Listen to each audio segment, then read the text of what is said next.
I rewrote the script to this video 3 times. Why do I do this to myself? Around a year ago, I made a video explaining the college admissions process. This was mainly for me because I wanted to figure out what was going on, and looking back on it, it kinda sucks.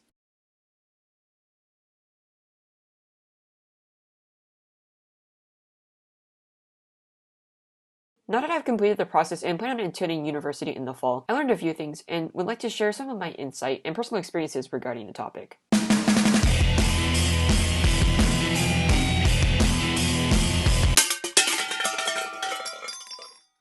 Up until the end of my junior year, I kinda just lived my life. I took my classes, joined some clubs, played sports, that kind of thing. I never really thought about doing anything for the sole purpose of making my resume look good for college applications, or something that my sister and I dubbed resume packing, which we highly don't recommend.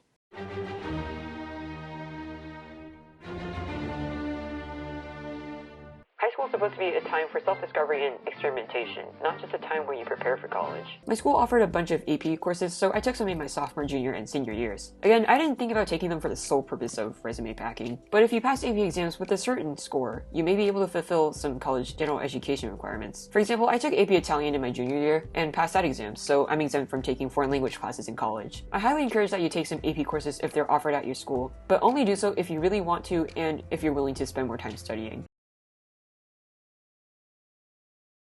In a typical year, junior year is the prime time to take standardized tests. It's okay to take them earlier, but there might be some concepts on them that you may not be familiar with. I'm pretty sure the SAT math section requires math up to Algebra 2, which is typically a sophomore or junior class. It's also okay to take them in your senior year, but you won't have much time as you need your scores for your applications. If you get a score that you're not happy with, you may not have enough time to retake it in time for your college application due date. In junior year, you should have all the knowledge you need to take the exam and still have enough time to retake them if you want. I was lucky enough to take the SAT before the pandemic. Prior to the exam, I did a bunch of practice questions on Khan Academy and a third-party website called cracksat.net. I can't guarantee that cracksat.net is the most reliable resource since they're not affiliated with the College Board, but I ran out of practice questions on Khan Academy. I did okay on my first SAT, but had plans on retaking it. Had the world not gone to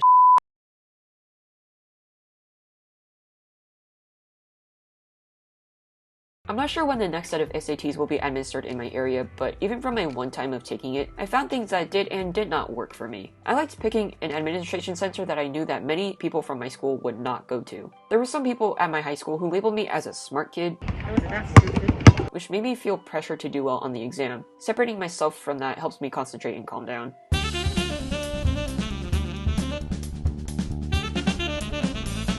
I also liked how I took my first SAT in November of my junior year. This would have given me plenty of time to reflect and prepare for the March or May administration, had there not been a pandemic.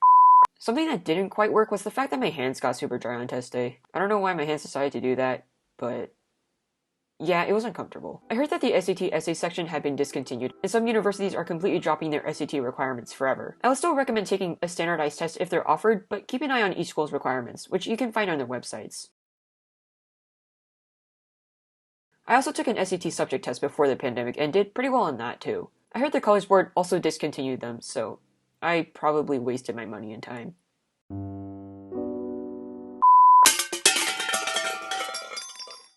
First of all, make a personal email address if you haven't already. I highly recommend a Gmail address because the Google services offered are pretty easy to use, and you can subscribe to your favorite creators on YouTube.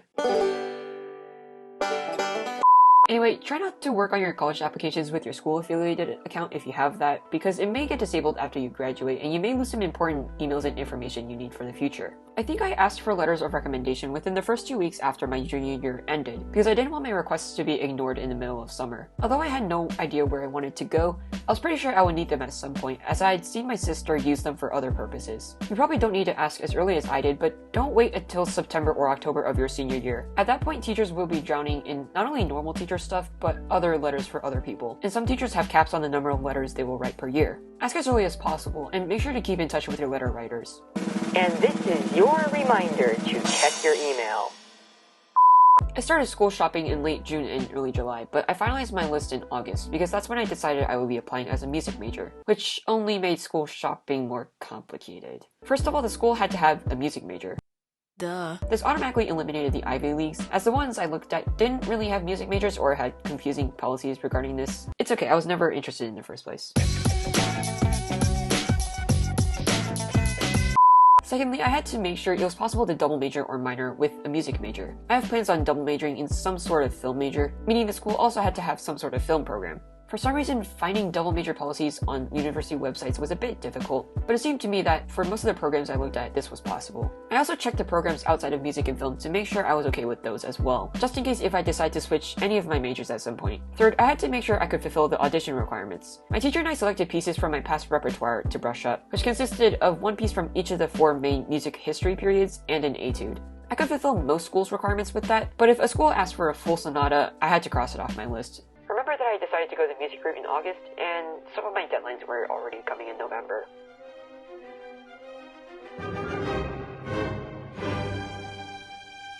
Fourth, I had to double check the recommendation letter requirements. I could only get 2 for music, so if a program asked for 3 or more, I had to cut it off my list.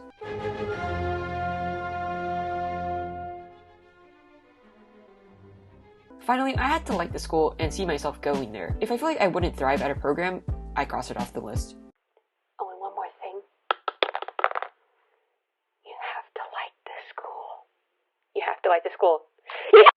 Note that I didn't pay attention to tuition prices at this point. You never know if a school will give you a scholarship upon admission or give you financial aid. I would say that you should begin worrying about prices once all your admissions results come out, because your financial aid information will arrive at the same time. I kept all this information on a spreadsheet, and I sorted the schools based on how likely I felt I was to get in. For my safeties, I felt 90% sure I could get in. For my matches, I felt around 65% sure I could get in. And for my reaches, I was 20%-ish sure I could get in. Oh, and these numbers are just arbitrary. Don't think I did any special calculations for this.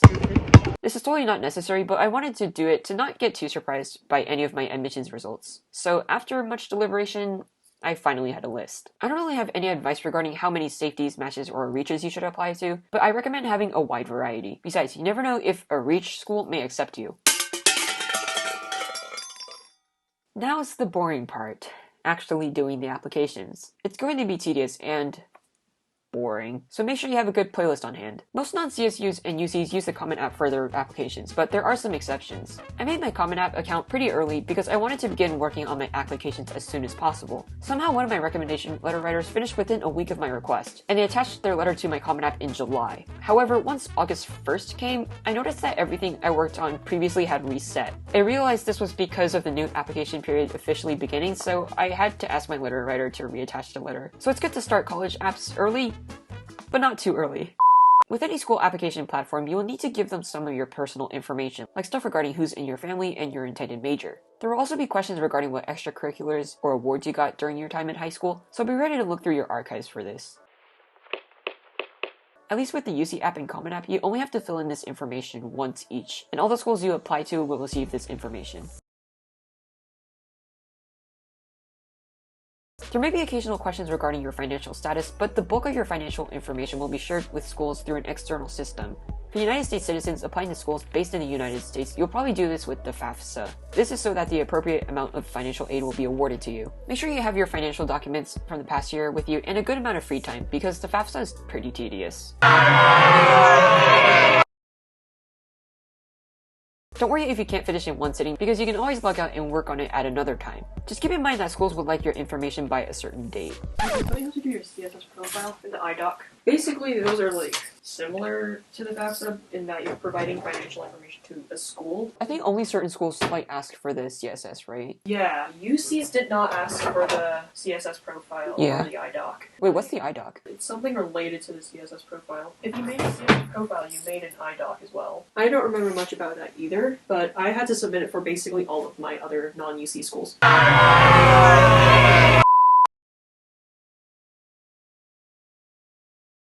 For all of you applying to UCs and not applying anywhere else with early decision, work on the UC apps first, since they're typically due before any other schools. You have to write for 4 prompts, and I recommend saving your responses in a separate document from the application, so you can repurpose them in the future, including for other schools' essays. I'm not the best writer, nor do I feel qualified to give any good writing advice, but when picking what to write about, don't forget about the little moments in your life. You only have so many words to try to convey your ideas, so writing about an entire year or 2 may not work out very well. You can of course focus on those 1 or 2 years, but try to pinpoint an anecdote from that time to elaborate on. If you're really stuck, feel free to look up sample essays on the internet. After you finish your UC apps, you should have around a month to work on the Common App, as many of the schools I encountered have deadlines in late December or early January. In addition to school-specific prompts, you'll also need to write an essay for the Common App for all the schools you're applying with the Common App to see. I personally modified one of my UC essays for this longer essay, but do whatever you think will work best for you. After submitting your applications, you should get your login information to each school's admissions portal. This is where your results will come in later in the year. And this is your reminder to check your email. Applying as a music major will require you to do extra things. Besides writing everything and whatnot, I had to prepare recordings of my pieces. I'm lucky to have an amazing piano teacher who helps me a lot and reviewed my draft recordings, but it got pretty frustrating at times. I recorded every weekend for around 2 months, and playing the same pieces over and over during practice got really repetitive. For the most part, the schools I applied to were okay with me submitting each piece as its own video, but one in particular requested that I play all the pieces in one sitting. This caused me so many problems. My entire set was 20 minutes, and if I were to mess up in minute 15 or something, imagine how irritating it would be to have to start over. In addition, one of my pieces was the first movement of Beethoven's Pathetique Sonata, which is Left Hand Murder.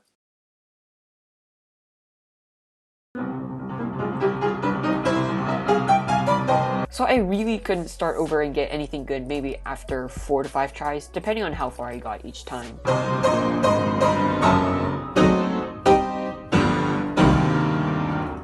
Each time I made a mistake, the more worried I got about making another one, so there were some days where I just had to stop recording and try again on another day with a hopefully fresher mind. You can see some of this on full display in one of my shenanigans episodes.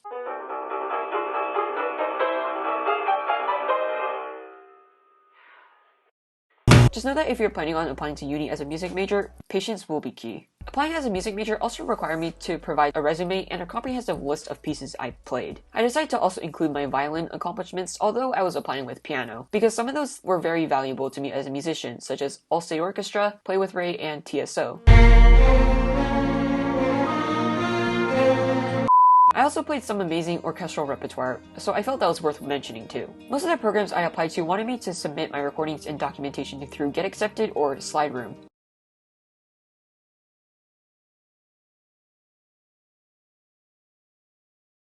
Those were relatively easy to use, but some of them had file size limits. This caused me to have to send in recordings with lower video quality, like as bad as 480p, or else they wouldn't go through. I guess it didn't help that I accidentally filmed some of those in 4K. After I submitted my recordings, I had interviews with a few of the schools. Interviews. I didn't prepare for these because I didn't know how. I'm personally not a fan of preparing pre-written responses because I feel it's not authentic and it'll be obvious if you're asked a question you didn't write something for. I'd rather show off my personality instead of give the perfect response because at the end of the day, these interviews should be a way for the administration to gauge if you're a good fit for the program, not if you're going to be the program's best cheerleader or something. If you want to prepare a little bit though, just be ready to answer a question like, why do you like this program? That's the only question I remember getting consistently and I kinda just blanked out after that.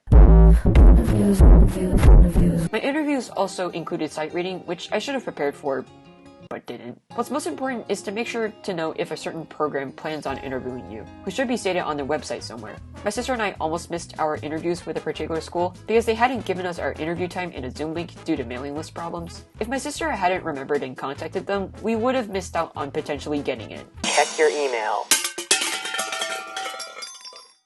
Results can arrive as soon as November and as late as April, depending on where you applied and whether you applied for early decision. For me, I didn't apply early decision anywhere, and my results came in mid-January to late March, leaving me a month to decide where I wanted to go. Most schools ask you to make a decision by May 1st. Obviously, once you get all your results and financial aid information, weigh the pros and cons of going to each school. It's okay if your results weren't what you were hoping for, because what you make of your college experience is more important than which school you choose. Once you make your decision, you have to indicate so in the portals of each school. Some will ask you to fill out a quick survey regarding your choices. After that, keep an eye on your email for more updates regarding how to get set up with your new school for the upcoming school year, like from housing to picking classes. Email. Your summer before going off to college won't be as chill as you probably hoped. Unfortunately, my admissions results didn't turn out the way I hoped they would, although my predictions were mainly correct. With basically everything I do, I had to make a conscious effort not to compare myself to my sister, someone who has been compared to me by others for much of our lives. With this plus my privacy and safety in mind, I don't have plans to publicly disclose where I will be going in the fall, and I hope you all respect that. That doesn't mean I won't vlog or show you what life is like as a music major. In fact, while doing research while working on my college applications, I felt there was a lack of insight regarding this little niche. So I'd like to begin to change that. I'll still be putting out wacky or creative videos, but also be on the lookout for college vlogs too. If you found this video just a little bit helpful, please drop a like and maybe a sub, and feel free to ask any questions in the comments below. I'll be glad to help out the best I can. In the meantime, if you're planning on applying to college this coming year, I wish you the best of luck and have fun. It's not gonna be fun when we're talking about